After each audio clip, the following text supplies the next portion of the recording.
this clip is going to be getting used in a video later, but this box just arrived and it contains my new turbocharger that I got courtesy of Maxpeedingrods. They've actually sponsored me and hooked me up with a huge discount on a turbocharger. So I'm going to go ahead and get this thing opened up, and then probably the next week or two we're going to be getting this thing put back on the engine, waiting on a couple of parts and waiting to get the engine actually back in the truck before I try putting this thing on. But let's get this thing opened up and I'll show you guys what I got, what I decided to go with for turbo, and then I guess we'll just segue into the next part of this video when the time comes. Oh, we've got some gaskets right on top. That is nice.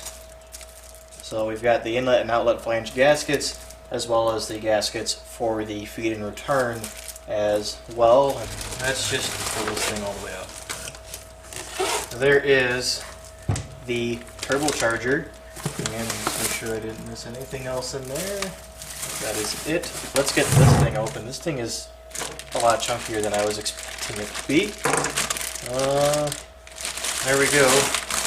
That is the new turbocharger that's going on the Dakota back there. So the turbocharger I ended up going with is a 3582. This is the journal bearing version, so this is the pretty basic one, but this is perfect for what I'm trying to accomplish. I had a lot of issues before with the little tiny Garrett turbo that was on here with boost creep, especially if I was cruising highway speeds and stuff. So this will definitely take care of that, and this thing's rated up to about 450 horsepower, which is way more than my goal. My goal this year is 300, which is well within the limits of this turbocharger, and it gives me a little bit of room to maybe turn things up in the future. And if I end up putting like a 5.2 liter V8 in here, this thing will be able to get me to probably about 400 horsepower on that as well. So it gives me a little bit of headroom, a little bit of room to, you know, move up and keep the same turbocharger on it.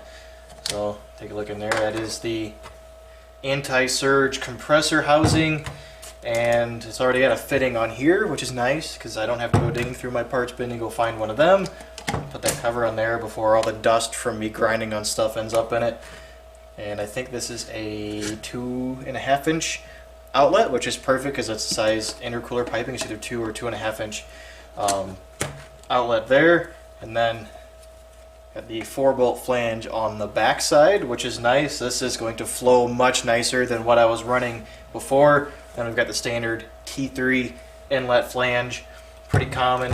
So yeah, that is the new turbocharger. Just wanted to do a quick little unboxing for you guys now, and I originally was going to wait to open this thing up until making the video installing it, but I got excited because it's a new turbocharger, and I haven't purchased a new turbocharger in, it's been like 4 years since I've actually bought a brand new one. I had the one rebuilt, the one that was on the truck, for a little while, but I haven't bought a new one since the eBay turbo kit, and that was 5 years ago. So this is pretty exciting. I'm really excited to see what this thing looks like on the engine. I think I'm going to set I got a turbocharger up there. I might set next to it just for size reference, or I might stick the little Garrett next to this thing when I make the video installing it. But there you go, quick little unboxing video of the Maxpeedingrods GT3582. Super stoked on this thing, super excited to be working with them, and hopefully this is something that maybe we can partner up again in the future as this build progresses. But yeah, that is going to be it for now. I will get back with you guys at a later date when we are installing this thing. Alright, in that last clip you just watched, I unboxed the new Maxpeedingrods Turbo, and today a few things arrived in the mail so I can actually get this thing installed. Not everything is here. I can't hook up any of the oil or coolant lines yet, but I do have the stuff to actually get the turbo on the exhaust manifold and get it bolted up and get that portion of it done, and then I can come in at a later date and do the oil lines and the coolant lines. I had to get this, so I was originally going to take the Y-pipe, which is actually in the back of the truck, and I was going to weld a wastegate flange right to the front of it here, because I'm going to be cutting right here and getting rid of all of this. This setup worked, but I had a lot of boost creep and stuff. Sometimes it would spike up real high and then fall, because that's just a long way for exhaust gases to travel to get to the wastegate. And I was going to, just hole saw a hole right there, put a wastegate on it, and then I remembered that these things existed, And what's nice about this, since it's threaded in there for the bolt holes, I don't have to run a bolt and nut, which will make it easier to install the turbo, and I can bolt this thing on and then be able to bolt my wastegate on as well. I don't have to do any welding. The only thing I have to weld is the new turbo flange, which is right here, and this is actually a 2.5 inch. That one was a 3 inch, so I'll have the proper size to weld straight onto this Y pipe, and we'll be all set. So I'm going to bolt this exhaust to the engine and then figure out what angle I need to have the turbo flange at, because the flange on that one is a little bit crooked, which kind of faced the exhaust more towards the front. I want to have this one straight. So I'm going to bolt that onto the engine, get this tacked on so that it's straight, pull it off, we'll weld the flange all the way on, and then from there, that's all the welding I have to do for tonight. I can bolt the wastegate on, bolt the turbocharger on, and the truck will have its exhaust with a turbocharger back on it for the first time in a while. We will have a turbocharged Dakota again. We'll actually have a turbo in here, so I'm going to get that done, and then we'll begin playing around with that new flange. Alright, I got the Y pipe bolted on, and I got the flange tacked on here. You'll notice I said that I wanted to have it, horizontal or straight, and I had to run it at an angle, and that's because now that I have the bigger turbo and it's going to have a 3 inch exhaust coming out of it, if I had it straight, it was going to crash right into the turbo. So having it at this angle, I'll just have to make like, a 30, bring it straight in front here, and then I'm going to be running a bumper dump, so the downpipe is going to run, turn a little bit, run straight, and then down, and then under the frame, and that'll be my exhaust. So that's where it's going to go. I'm going to go ahead and get that Y pipe pulled back off, get that welded all the way up, put it back on permanently, and I guess I'll just go ahead and get the turbo bolted to it, get the little adapter there. I'll get that bolted on, we'll get the turbo on, we'll get the wastegate on, we'll have the turbo pretty much installed. I'll come back at a later date and do the oil lines and stuff and the coolant lines when those fittings arrive, but all this stuff was here and I was excited tonight to get the turbo on, so we're going to go ahead and get that done. So I'm going to get this fully welded, bolt it back on, and then we'll get the turbo on here.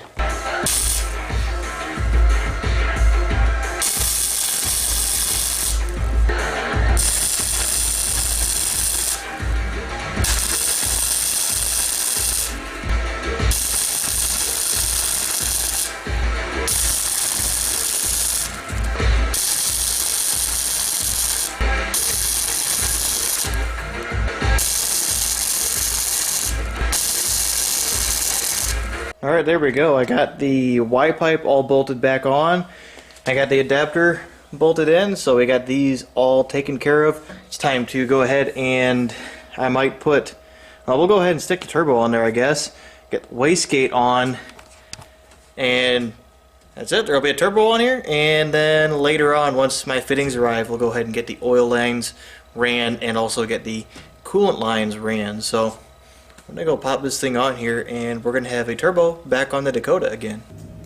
I can go ahead and put this turbocharger on now that I've dropped a washer down there and had to retrieve it. Luckily it fell down the shorter one. It wasn't able to roll very far away. It might actually be this adapter that's got the issue with the bolt holes not being in quite the right spot, but it still works. It was the cheapest one I could get that was constructed this well. Some of the real cheap ones aren't braced like this one is, so I was worried about them eventually cracking and coming apart. And this isn't a massive turbo, but it's not small, at least size wise, so I don't really want things to crack and fall apart. It's not something that I'm looking to have happen. So get this one on. This turbo looks like it'll actually be easier to bolt on than the old one, because this turbine housing is it's bigger, but things are like moved out of the way more because it doesn't have that flat side for the downpipe over here, which is very nice. I appreciate that very much. While we're talking about turbos, there will be a link in the description. I'll mention this again at the end, but there's a link in the description Go to Maxpeedingrods if you guys are interested in ordering one of these things for yourself. They did sponsor this video, so if you guys are interested. Nice thing about this adapter being threaded though is I don't have to fit a wrench underneath to hold a nut still, because doing that with the old setup was the biggest pain in the butt.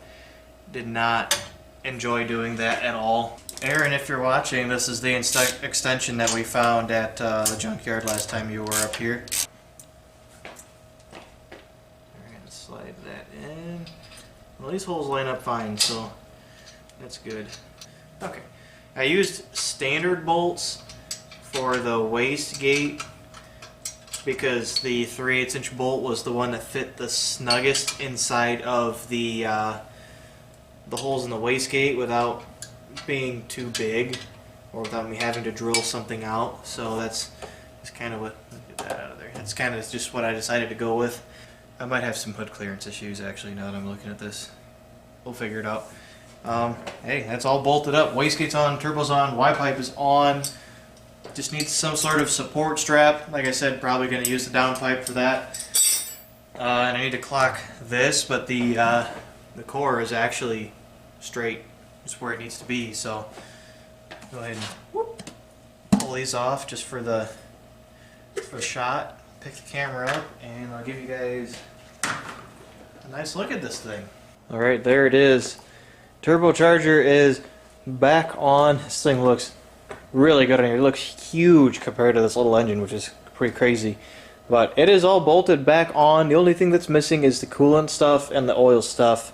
I'm waiting for some fittings for the feed and the return, and also for the coolant ports to show up. I'm happy with this. This adapter is really cool. I really like that I didn't have to weld anything, which means that when this thing ends up on a V8, it's probably going to have dual gates on it, one per runner. So I didn't want to like weld one to the front, especially because with the V8, I'm going to be so much closer to the radiator. I'm going to have clearance issues, so this thing would have to go anyway, which means the adapter will allow me to do that without cutting and welding stuff, which is awesome because I want to continue to use this Y-pipe. The Dakota is once again turbocharged. Not running turbocharged, but hey, there's a turbo on it. So there it is, and this looks a lot better with the wastegate just bolted straight on right there. God, this looks good. I'll give you guys a little update on some stuff that I've been doing, because as you guys noticed, this thing looks a little bit more complete than it did last video. So I'll get you guys that, and then we'll come back at a later day, get the oil lines finished. There's refrigerator making noise, and that'll be it. Got the front end back on. Actually, beginning of the video, I had the grill and the headlight bezels on. I ended up getting some brand new fenders. These were made by, I don't know, what is this, Gordon replacement fender, whatever. These are the cheapest pair of fenders I could find on eBay. They were just under $200 shipped, and for the price I really can't complain too much. Their fitment is pretty good. Up here the fitment is perfect. The panel gaps line up pretty well. Not perfect, but they're very, very close, and I could probably adjust the door and the fender a little bit more and get this completely taken care of. There were no major dings or scratches on any of them. One of them, I think this one, this little corner was bent, and on another one the corner on the bottom was bent a little bit, but other than that they came out fine out of the box. There's more of my blood, and I was dripping all over this. Jesus. The one issue I had with this fender was this gap right here. That's pretty bad, but I don't care that much. This isn't a show truck. I just wanted fenders that weren't rotten, and they look like from the side, you guys really cannot tell that, you know, they don't fit that well. There's really nothing off about them. The gap between, you know, the bottom and the top is very nice and even. Good fenders for the price. I wouldn't buy these if you're trying to build a show truck, but if you're just, you know, some street truck and you just want fenders that aren't rotten and you don't want to pay a fortune for them, these are very nice. Got the core support pieces on. I'll show you guys this fender because I think this is the one with the goober in it. One of them had a small nick from being shipped, which is not really, they were shipped very well as far as packaging goes. I can't even find it, that's how small it was.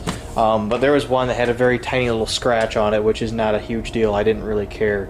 But that was just a little tiny spot. Some caught it when it was being shipped.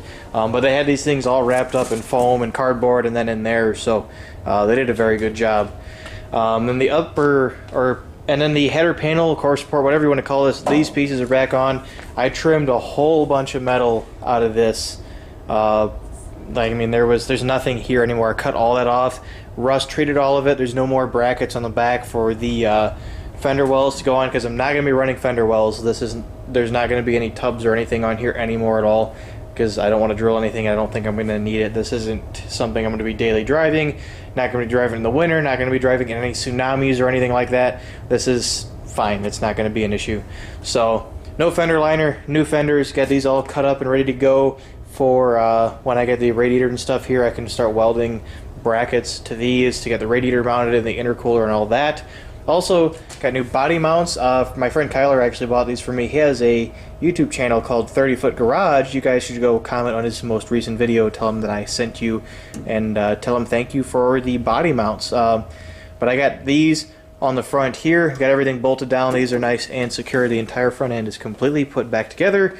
I got the wipers back on, the upper cowl, the little rubber trim piece is all put back together up there. Also, I switched back to a V6 throttle body right there, so I had to drill that for my custom bracket to get all that done. I got the throttle cable mounted back up, had to make a new throttle cable bracket because this thing came with a different one. And this one came from a manual truck, so it has a little spring here, and I wanted to retain that, so I just modified that bracket that came with it. I got my sensors swapped over, got the thing cleaned up, blew it out. There was actually a dead moth in one of the ports for the map sensor, so it's a very good idea. Anytime you get a junkyard throttle body, get some compressed air on it and blast that thing out, because there was literally a dead bug completely plugging the one port that ran to the map sensor, which would have been a big issue for me. So that's all there. I got this little reservoir mounted back up because this thing was like not made right and there was no tab on this side to mount it, so I made this little piece of steel, bent it, painted it, drilled it, riveted it to the reservoir. I got some riv nuts on the back, bolted that up, so that's there. So yeah, got a working throttle, that's mounted, got the entire front clip all put back together. I'm missing headlights and some turn signals because I have headlights, but I'm not putting them back in because they're junk. And then I need some turn signals because I threw my old broken ones away and only one of those bezels had some, and I'm going to be buying clear ones anyway. But yeah, front end is back on and the bumper's back on too. Didn't really change much there, it's just back on. So yeah, we'll get the oil lines and stuff here hopefully by this weekend, and we can get all of that stuff ran. And that's really all that's going to be left for this video. So there's turbo installed. Update on stuff I've been working on off camera. Also, I got all my pins in my door panels. Kind of a nice thing to have, so they're actually not as rattly as they were before. They're all clipped in. Hopefully, maybe by the next, I'll probably end this video just with having the entire front clip back on the truck. But yeah, there you go. Turbo is on. Update on the front clip pieces. And I also adjusted the alignment, did that too, so now the tie rods are close enough to drive it. So I'll get back with you guys later.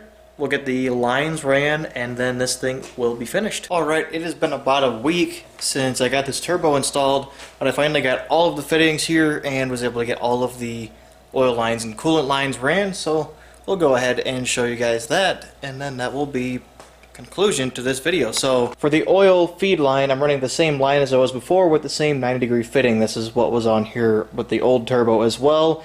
All I had to do is get this fitting right here. This turbo didn't come with any of the coolant fittings or fittings to go for the oil or anything like that, so I had to order all those separate.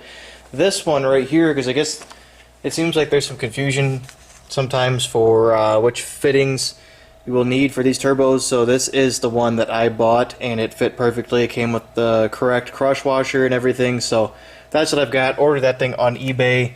That was from a USA based warehouse. I'm sure it's a Chinese seller, but that worked perfectly there. And then I had to get a different drain fitting because the 3582 uses a different flange style. You might be able to just barely see it up there, so I had to get that. But my original return hose actually still fit perfectly, still the correct length and everything. It sits in a slightly different spot. It's kind of wedged into this little crevice here against the timing cover, but I was able to use the original hose and I didn't have to shorten it or redo anything on it. It fit up to that flange, went back into the pan, and that was the end of that there. That took care of everything. So feed and the return really didn't change at all. I just had to get the 2 new fittings and my original lines reattached because his turbo is in essentially the same position as it was before. And then for coolant lines, since I no longer have heater core, I was able to run the lines from what was originally the fittings for the heater directly to the turbocharger. So got the heater fitting here, runs into the back of the turbo, and then I just hit my knee on that hurt. And then got a small section of hose, a steel 90, because I couldn't really get the hose to cooperate and stay up out of the way of the compressor outlet, which you can see there. I've got plenty of clearance there for a hose to come out through there now. And then just this little elbow here, and then just hose running down to what would originally have been the return for the heater core. So that worked out pretty good. Coolant lines are done, oil lines are done. This thing is pretty much finished.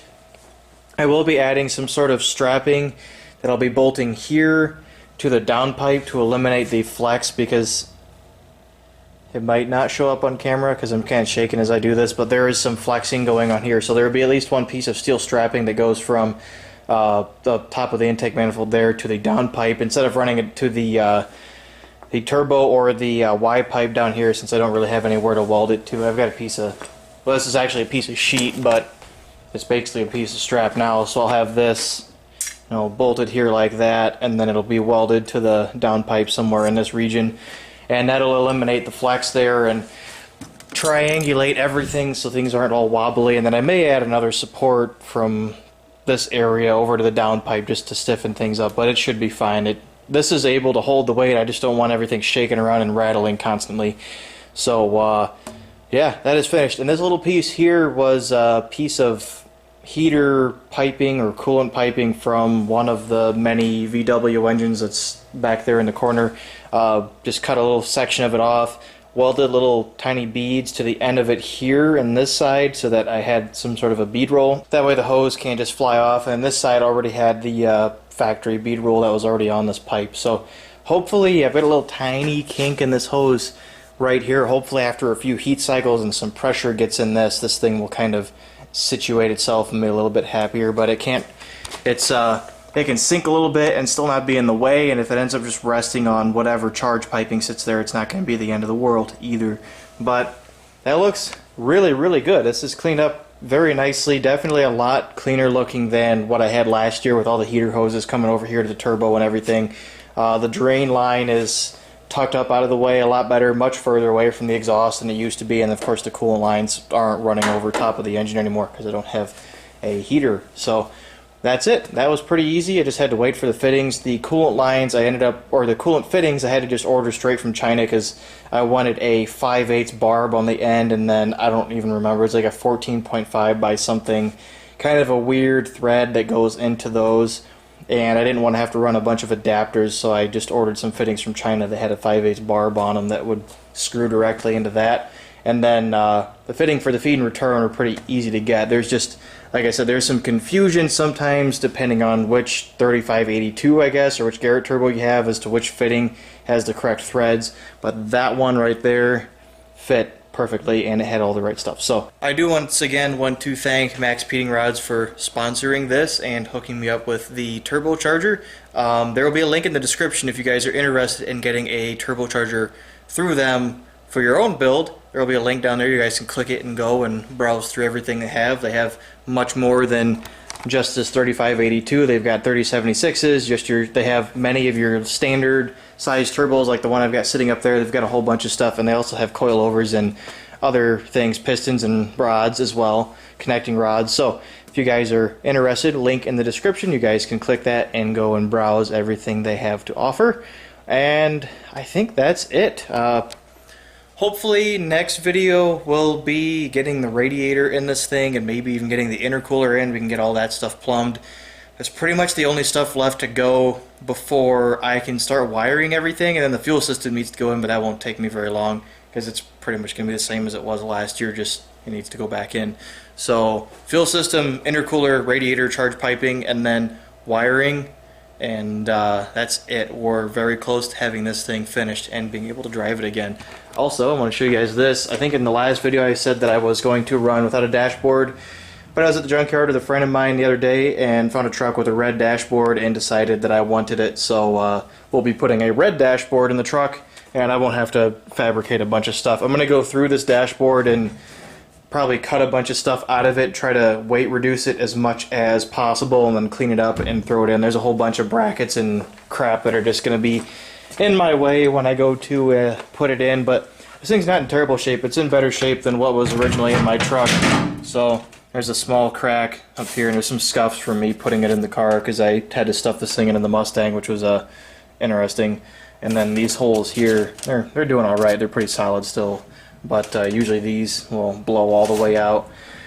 Nothing too severe, and it just cleaned up, and some gutting to be done, and then this thing will be ready to go in. I'll still have,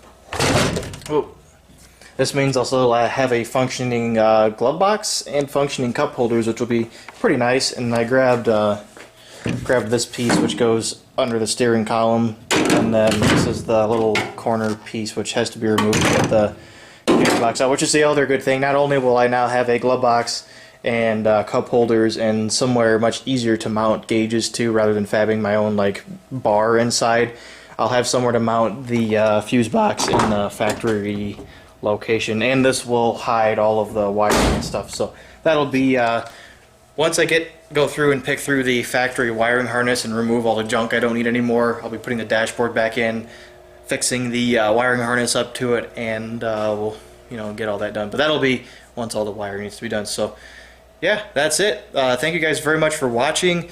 One last look at the turbocharger on the truck again. You can see I've got the headlight bezels on here as well. This looks really, really good. I'm really happy with this. This thing's going to be probably the biggest turbo that ends up on this 3.9, because I don't think this 3.9 is going to survive the kind of power that this thing's capable of at a certain point, but we'll figure all that out. So there you go. 3582 is on. Truck is ready to get some intercooler piping and some radiator stuff done, so I'll be doing that later. But that is it for this video. Thank you guys very much for watching, and I'll see you all later.